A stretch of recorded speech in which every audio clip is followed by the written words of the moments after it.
पहिल्या दिवसापासून आम्ही सांगत आहोत की उत्तर पश्चिम मतदारसंघात जेव्हा मोजणी चाललेली मतांची तिथे घोळ झालेला आहे। काही पत्रकारांनी आपण पाहिलं असेल, काही आपल्यातूनच पत्रकारांनी हा विषय लावून धरलेला आहे। अजून माहिती समोर येत आहे। आम्ही देखील अजून काही माहिती घेऊन कोर्टात जाणार आहोत। तिथे ईव्हीएमचा फ्रॉड झालेला आहे, निवडणुकीचा फ्रॉड झालेला आहे आणि इलेक्शन कमिशन म्हणजे एंटायरली कॉम्प्रोमाइज्ड हे समोर आलेलं आहे।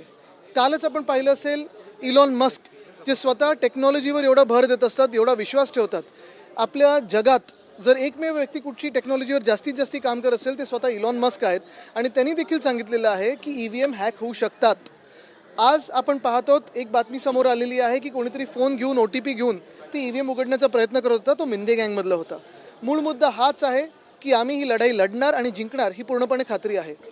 दमदाटी होणार, इलेक्शन कमिशन इलॉन मस्कवर पण तुम्ही बघा धाड टाकेल आणि इलॉन मस्क जर देशात आले तर त्यांना अटक पण करेल इलेक्शन कमिशन, पण निवडणूक यंत्रणेवर लक्ष देणार नाही आणि मतदारांचं ऐकणार नाही। इलेक्शन कमिशन हे भाजपच्या ऑफिसमधून चालतं, हे सगळ्यांना माहिती आहे। नक्कीच झडपशाही आणि आपण हुकुमशाही पहा, साधारणपणे निवडणुकीनंतर 303 वरनं हुकुमशहाला आम्ही 240 वर आणला या देशात। ईव्हीएम नसते तर 40 पण भाजप सीट्स मिळाले नसते भाजपला।